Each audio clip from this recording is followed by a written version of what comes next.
पर पुष्प अर्पित किए।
तो ये तस्वीरें हम देख रहे हैं कन्याकुमारी की, जहां प्रधानमंत्री नरेंद्र मोदी ने स्वामी विवेकानंद की प्रतिमा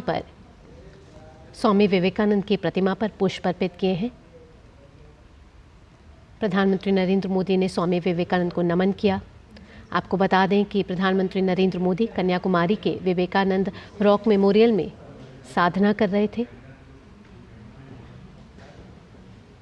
इससे पहले प्रधानमंत्री ने सुबह की शुरुआत सूर्य पूजा के साथ की थी। ये तस्वीरें आप देख रहे हैं कन्याकुमारी से, जहां प्रधानमंत्री नरेंद्र मोदी ने स्वामी विवेकानंद की प्रतिमा पर पुष्प अर्पित किए और नमन किया। 1 2 3 4 5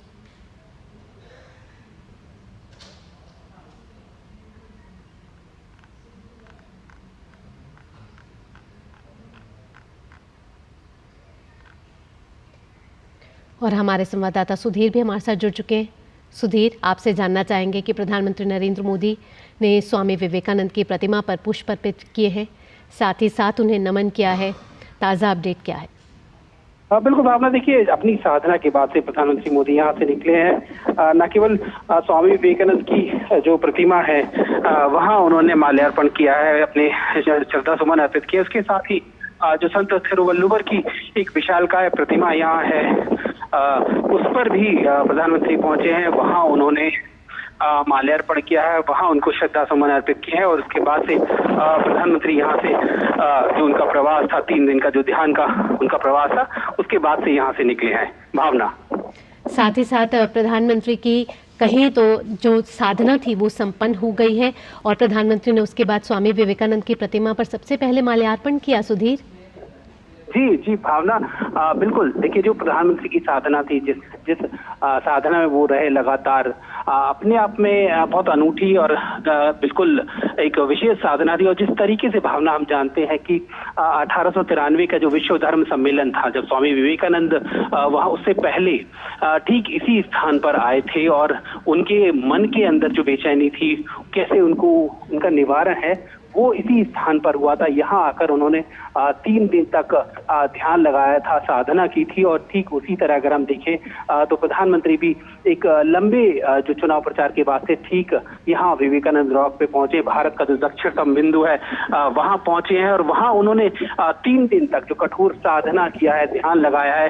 जिस तरीके से लगातार भारत को लेकर वो कहते रहे हैं कि 2047 तक भारत को विकसित भारत बनाना है, किस तरीके से उसको लेकर जाना है, इसकी एक रोड मैप जो पूरे देश के सामने लगातार रखते रहे। और साधना में इन चीजों पर किस तरीके से आगे बढ़ा जाए, देश को लेकर जो समस्याएं हैं, देश को लेकर किस तरीके से उनके जो विचार हैं, उस साधना में लगातार एक 3 दिन की जो साधना, उनके अंतर मन की जो चीजें हैं उनको लेकर उन्होंने यहाँ 3 दिन की साधना की। और उसके बाद से अभी कुछ देर पहले यहाँ से वो जो स्वामी विवेकानंद की जो प्रतिमा है यहाँ उस पर माल्यार्पण करने के बाद उसके ठीक बराबर में संत जो थिरुवल्लुवर है उनकी एक विशालकाय प्रतिमा है, उस पर भी उन्होंने माल्यार्पण किया है, श्रद्धा सुमन अर्पित की है और उसके बाद से यहाँ से वो निकले हैं। जी भावना। जी सुधीर, साथ ही साथ आप ये बता रहे थे कि 131 साल पहले जब स्वामी विवेकानंद यहाँ आए थे, तब भारत दर्शन करने के बाद उन्होंने गरीबों से बात करी थी, उन्होंने उनके उत्थान की बात करी थी और उसके बाद वो ध्यान लगाया था उन्होंने इसी जगह पे। और आज प्रधानमंत्री नरेंद्र मोदी ने भी यहाँ ध्यान लगाया है, कहीं ना कहीं ये एकता का संदेश भी देता है।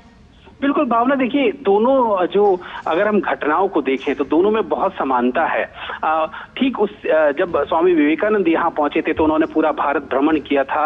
उसके बाद से जो उनके मन में विचार थे उसको लेकर वो यहाँ बैठे थे और उन्होंने 3 दिन की साधना जो यहाँ की थी, उसके बाद से उनको एक तरह से कहें कि जो बहुत उनको लाभ प्राप्त हुआ उनके ज्ञान की। और अभी की बात अगर हम करें भावना कि प्रधानमंत्री ने जो चुनाव के दौरान पूरे देश का भ्रमण किया, लगातार पूरे देश के विभिन्न हिस्सों में गए, वहां उन्होंने चीजों को देखा, समझा और उसके बाद से ठीक जो आज चुनाव का जो 7वां चरण है वो समाप्त हो रहा है, ठीक उससे पहले प्रधानमंत्री भी 3 दिन की साधना के लिए यहाँ बैठे। तो कई मायनों में ये खास है, बहुत समानता है इसमें कि स्वामी विवेकानंद ने पूरे देश की समस्याओं को देखा, पूरे देश के लोगों से बातचीत की, पूरे देश को जाना और ठीक उसी तरह से प्रधानमंत्री मोदी ने भी पूरे देश में चुनावी प्रचार के दौरान पूरे देश को समझा, जाना, पूरे देश से बातचीत की, लोगों से मिले, लोगों की समस्याओं को जाना और खासतौर पर उन्होंने लोगों से आह्वान भी किया कि अपनी शक्ति को पहचाने, हमारे अंदर क्या खासियतें हैं वो भी पहचानी। और उसके बाद से वो यहाँ जो ध्यान साधना के लिए आए हैं,